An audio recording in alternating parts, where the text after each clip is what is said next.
On va continuer notre petite aventure dans le panneau Inspector, et maintenant on va passer dans l'onglet Audio afin d'expliquer toutes les catégories qu'on peut y trouver. Dans cet épisode, on va parler de la catégorie Volume et de la catégorie Panne. Pour ça, j'ai téléchargé une petite musique que voici, et on va tout de suite parler de la catégorie Volume. Alors bon, il n'y a pas grand chose à dire, hein, je pense que vous comprenez le principe déjà de base, on va pouvoir y régler le volume de notre musique avec ce petit potard. A noter bien évidemment qu'on va pouvoir y rajouter des images clés afin d'augmenter le volume de ce qu'on veut quand on veut.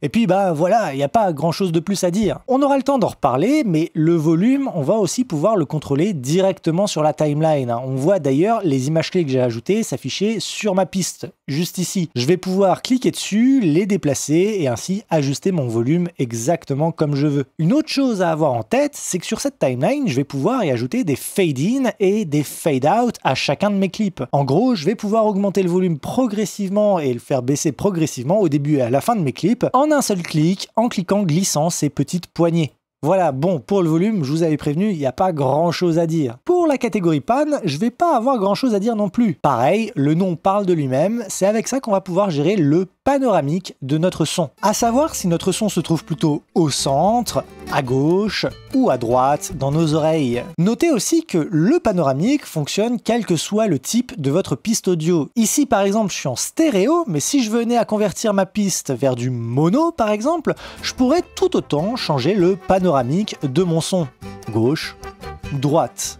Gardez aussi à l'esprit que mon panoramique fonctionne évidemment parce que mon bus de sortie audio c'est du stéréo. Si je venais à changer le type de mon bus en allant dans le menu Fairlight, Bus Format et changer ça en mono, j'aurais beau changer le panoramique de mon clip, tout restera au centre puisque de toute manière ce que j'envoie dans mon système audio c'est du mono. Ces options de volume et de panoramique, comme toutes les options de l'Inspector, fonctionnent clip par clip. Mais on aura le temps de voir plus tard qu'on peut gérer tout ça au niveau des pistes entières en gérant les options de mixeur qu'on peut afficher juste ici. Ici on retrouve les options de volume et juste en haut le panoramique qui va d'ailleurs nous permettre une plus grande liberté parce que c'est ici qu'on va pouvoir gérer le son surround. Vous savez tout ce qui est 5.1, 7.1, Dolby Atmos, etc., etc. Mais bon là je vous tease un petit peu, c'est pas le sujet de cette vidéo. C'est à peu près tout ce qu'il fallait savoir pour le volume et le panoramique dans l'Inspector. Vous avez vu, il n'y a pas grand chose à dire au final. Dans le prochain épisode, on parlera d'un truc bien plus intéressant, le Voice Isolation.